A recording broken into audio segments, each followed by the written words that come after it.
Assalamualaikum. My name is Mohammed bin Raj Businesswala. I am 13 years old. I'm from Karachi, and this is my 19th interview with Colony. So today's topic is uh, how to gain control of your free time. And the speaker is Laura Vanderkam. So first part of question is general question. So my first question is, who is the speaker of the TEDx talk? How to gain control of your free time? The speaker appears to be Laura Vanderkam, based on the context of exploring time management strategies from her talk. Okay, very good answer. So my next question is, what is the main idea of the talk? The main idea of Laura Vanderkam's talk is to help people gain control of their free time and make the most of it by providing time management strategies and perspectives. Okay, good. So my next question is this: why does the speaker believe what time management is important? Laura Vanderkam believes that time and events are important because they can help people prioritize what is truly important to them and make intentional decisions about how to spend their time, rather than just going through the motions of a busy schedule. She emphasizes the importance of focusing on what truly adds value and meaning to one's life. Okay, good. So my next question is, what does Laura Vanderkam say about the common excuse, "I don't have time"? Laura Vanderkam challenges the common excuse "I don't have time" by arguing that people often have more time than they think, but they prioritize it poorly. She suggests that people should stop saying "I don't have time" and instead say it's not a priority, to be more honest with themselves about how they are choosing to spend their time. Okay, very good. So my next question is this: how does the speaker suggest we should prioritize our time? It seems like your question got cut off. Could you please rephrase or complete your question about how the speaker, Laura Vanderkam, suggests we should manage our time or prioritize our activities? Yes, my question is this: how does the speaker suggest we should prioritize our time? According to Laura Vanderkam, to prioritize our time, we should track how we spend our time, identify our priorities, and then schedule those priorities first. She also suggests that we should focus on the most important things, eliminate non-essential activities, and learn to say no to things that do not align with our goals and values. Additionally, she recommends planning out our time in blocks, including time for work, rest, and leisure, to create a schedule that is intentional and fulfilling. Okay, very good. So my next part of question is key concept and strategies. So my first question is, what does the speaker mean when she says time will stretch to accommodate what we choose to put into it?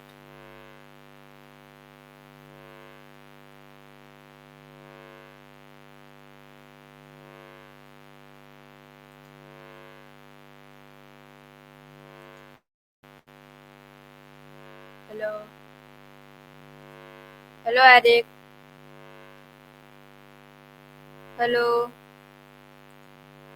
My question is this: what does the speaker mean when when she says time will stretch to accommodate what we choose to put into it? Hello, hello, Eric.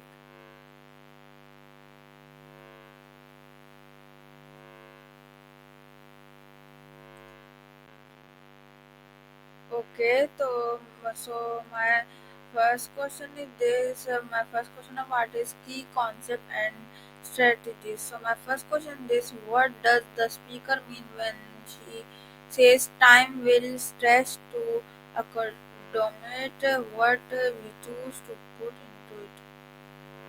It seems like you're trying to discuss a concept related to time management, Yes. but the phrase What does my question is this? What does the Laura Kandam the जिसने I think you meant Laura Vanderkam.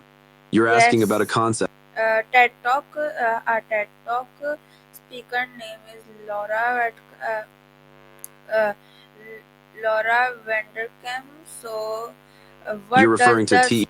speaker mean when she says time will stretch to accom- accommodate what I believe we choose to put into it? I think you might be referring to another quote from Laura Vanderkam's talk, where she says time is a resource that we allocate, just like money, and we choose how to spend it. And time is like water, and we choose where we pour it. The idea is that time is a limited resource, and we have the power to decide how to use it, just like we decide where to pour water. We can choose to pour our time into things that are important to us, and avoid wasting it on non-essential activities. Does that sound right? Yes, very good answer. So, my next question is how does tracking time help in managing it better? Tracking time is a key concept in Laura Vanderkam's time management strategy. By tracking how you spend your time, you can gain a clear understanding of your daily habits, patterns, and time-wasting activities. This can help you identify areas where you can improve your time management, such as eliminating time-wasting activities, optimizing your schedule for maximum productivity, setting realistic goals and priorities, making intentional decisions about how to allocate your time. By tracking your time, you can also identify patterns and trends that may be holding you back, such as procrastination, multitasking, or getting bogged down in non-essential tasks. With this information, you can create a more realistic and effective schedule that aligns with your goals and priorities. Laura Vanderkam recommends tracking your time in a log or spreadsheet for a week or two to get a baseline understanding of how you spend your time. From there, you can start making adjustments to optimize your schedule and achieve your goals. Does that make sense? Okay, so my next question is this: my next question is this: what is the importance of setting priorities in time management? I think you're asking about the importance of setting priorities in time management. Setting priorities is crucial in effective time management because it helps you. 1. By setting priorities, you can identify the most critical tasks and activities that align with your goals and values. 2. Prioritization helps you allocate your time and energy on the tasks that will have the greatest impact, rather than wasting time on non-essential activities. 3. When you have a clear sense of priorities, you can avoid feeling overwhelmed by the sheer number of tasks and responsibilities you face. 4. Prioritization allows you to make intentional decisions about how to spend your time, rather than simply reacting to whatever comes up. 5. By focusing on high-priority tasks and activities, you can make progress towards your goals and achieve a sense of accomplishment. Laura Vanderkam emphasizes the importance of setting priorities in her talk, suggesting that you should identify the top 5 priorities for your day, week, or month, and then allocate your time and energy accordingly. This helps you stay focused on what's truly important and make the most of your time. Does that help clarify things? Yes, very good answer. So my next question is this: how can we identify what truly matters to us? Identifying what truly matters to us is a crucial step in setting priorities and managing our time effectively. According to Laura Vanderkam, identifying what truly matters involves reflecting on our values, goals, and priorities. Here are some steps to help you identify what truly matters to you. 1. What is most important to you in life? What do you stand for? What kind of person do you want to be? 2. What do you want to achieve in the next 5-10 years? What kind of life do you want to lead? 3. What are the top 5 things that are most important to you? E.g., family, health, career, personal growth. 4. Why are these things important to you? What drives your desire to achieve them? 5. Take an honest look at how you're currently spending your time. Are your daily activities aligned with your values, goals, and priorities? 6. What would I regret not doing? What would make me feel fulfilled and satisfied? By reflecting on these questions and considering your values, goals, and priorities, you can gain clarity on what truly matters to you. Laura Vanderkam suggests that you should regularly review and adjust your priorities to ensure they remain aligned with your changing values and goals. It's also important to note that identifying what truly matters is a personal and ongoing process. It may take time and reflection to clarify your priorities, and that's okay. The key is to be intentional and honest with yourself about what truly matters to you. Does that make sense? Yes, very good answer. So my next question is this: what is the role of long-term thinking in the managing free time? Long-term thinking plays a significant role in managing free time, as it helps you make intentional decisions about how to allocate your time and energy. According to Laura Vanderkam, having a long-term perspective can help you. 1. Thinking about your long-term goals and aspirations can help you clarify what you want to achieve and how you want to spend your time. 2. When you have a long-term perspective, you're more likely to make decisions that align with your goals and values, rather than simply reacting to short-term desires or distractions. 3. Long-term thinking helps you prioritize what's truly important to you, rather than getting bogged down in non-essential activities or time-wasting habits. 4. Invest in activities that have a lasting impact. By thinking about the long-term benefits of your activities, you can invest in things that will have a lasting impact on your life, such as learning a new skill, building meaningful relationships, or pursuing a passion. 5. When you have a long-term perspective, you're less likely to feel like you're constantly running out of time or that you're in a state of time famine. Instead, you can focus on making progress towards your goals and enjoying the journey. Laura Vanderkam suggests that you should think about your time in terms of seasons or years rather than just days or weeks. This helps you take a more strategic approach to managing your time and energy, and makes it easier to prioritize what's truly important to you. By incorporating long-term thinking into your time management, you can create a more intentional, fulfilling, and sustainable approach to managing your free time. Does that make sense? Okay, very good answer. So my next question of part is practical application. So my first question is, what are some strategies Laura suggests for making time for important activities? According to Laura Vanderkam, some strategies for making time for important activities include: 1. Treat important activities as non-negotiable appointments and schedule them in your calendar first. 2. Identify activities that are not essential or that are wasting your time, and stop doing them to free up time for more important things. 3. Group similar activities together and do them in one session, such as checking and responding to all emails at once. 4. Look for small pockets of time that can be used for important activities, such as during commutes or while waiting in line. 5. Be mindful of taking on too much and learn to say no to non-essential commitments that can derail your priorities. 6. Allocate a specific amount of time for a task or activity, and stick to it to avoid overcommitting. 7. Prioritize activities that nourish your mind, body, and spirit, such as exercise, meditation, or spending time with loved ones. 8. Regularly review your calendar to ensure that it is aligned with your priorities and values. Laura Vanderkam also suggests that you should schedule personal time, such as time with family or friends, and treat it as non-negotiable. Use tools like calendars, reminders, and apps to help you stay organized and on track. Use your weekends to recharge and pursue activities that bring you joy and fulfillment, rather than letting them be filled with non-essential tasks. By implementing these strategies, you can make time for important activities and prioritize what's truly important to you. Does that help? Yes, very good answer. So my next question is, how can small changes in our daily routine help us find more free time? According to Laura Vanderkam, small changes in our daily routine can add up to make a significant difference in finding more free time. Here are some ways that small changes can help.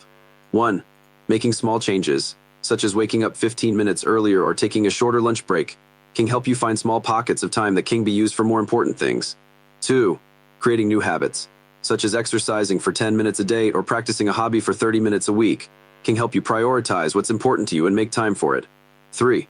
Finding small moments throughout the day, such as during commutes or while waiting in line, can be used to do something productive or enjoyable. 4. Simplifying daily routines, such as automating tasks or batch processing similar activities, can help you save time and reduce stress. 5. Identifying and eliminating small time wasting activities, such as mindless social media scrolling or watching excessive TV, can help you find more time for what's truly important. 6. Scheduling large blocks of uninterrupted time can help you focus on important tasks and make progress on your goals.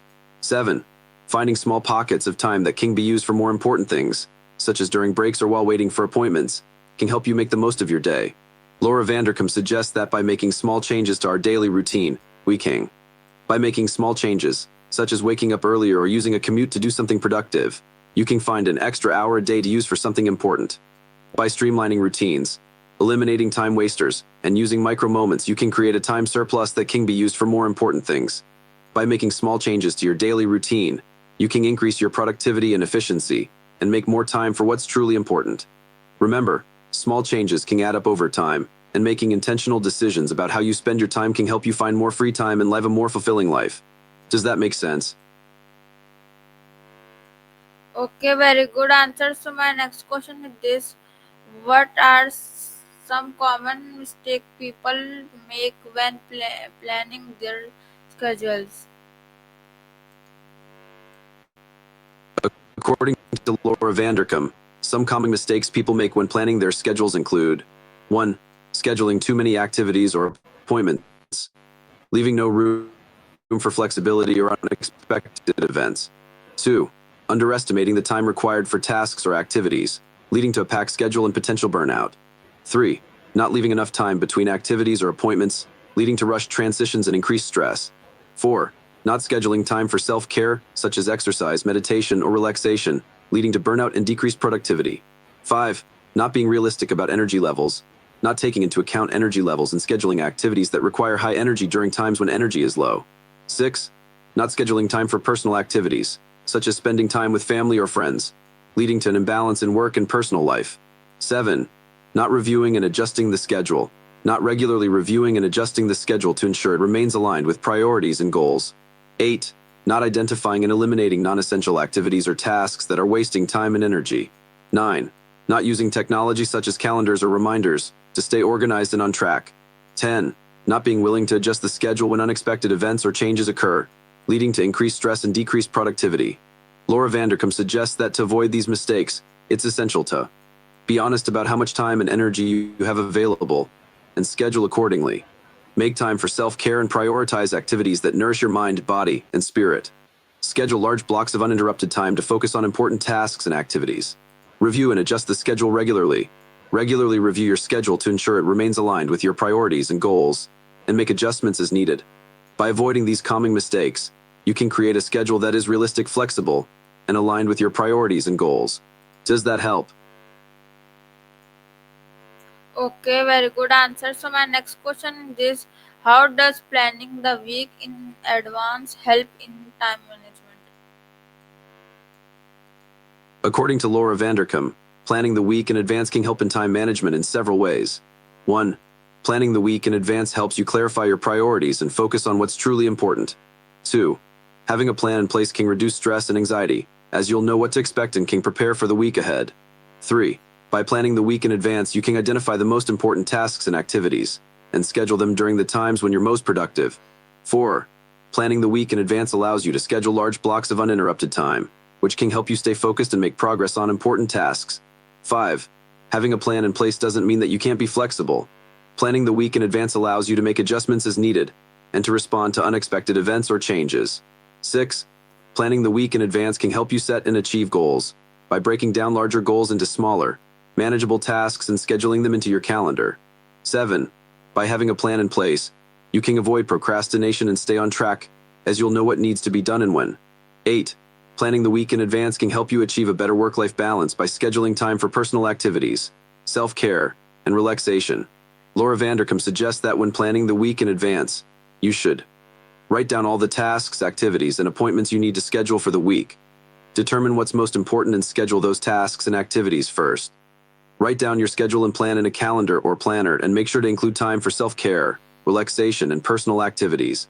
Regularly review your plan and make adjustments as needed to ensure that you're on track and making progress towards your goals. By planning the week in advance, you can take control of your time, reduce stress and anxiety, and achieve a better work-life balance. Does that make sense? Yes, very good answer. So my next It seems like you were about to ask another question. Please go ahead and ask away. I'm here to help. yes. What's your So next question? my next question is this. Sorry, my screen is. So my next question is this: uh, how does planning the week in advance help in the time management? It seems like your screen froze, but I'm here to help. To answer your question, planning the week in advance helps in managing time in several ways. 1. Planning the week in advance helps you estimate the time required for each task and activity, allowing you to allocate sufficient time for each one. 2. By planning the week in advance, you can schedule large blocks of uninterrupted time, which can help you stay focused and make progress on important tasks. 3. Planning the week in advance helps you manage your time more effectively, by identifying potential time-wasting activities and eliminating them. 4. Having a plan in place helps you avoid distractions, such as social media or email, and stay focused on what's important. 5. By planning the week in advance, you can identify the most important tasks and activities, and schedule them during the times when you're most productive. 6. Planning the week in advance helps you achieve a better work-life balance by scheduling time for personal activities, self-care, and relaxation. 7. Having a plan in place can reduce stress and anxiety, as you'll know what to expect and can prepare for the week ahead.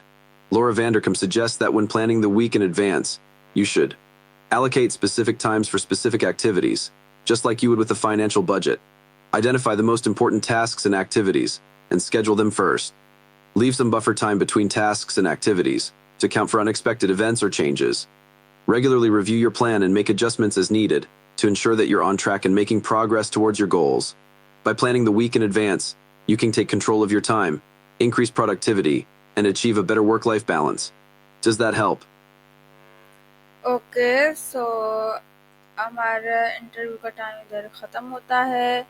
सो इंशाल्लाह मिलूँगा अगले interview में with call के साथ। जब तक के लिए अल्लाह हाफ़िज़।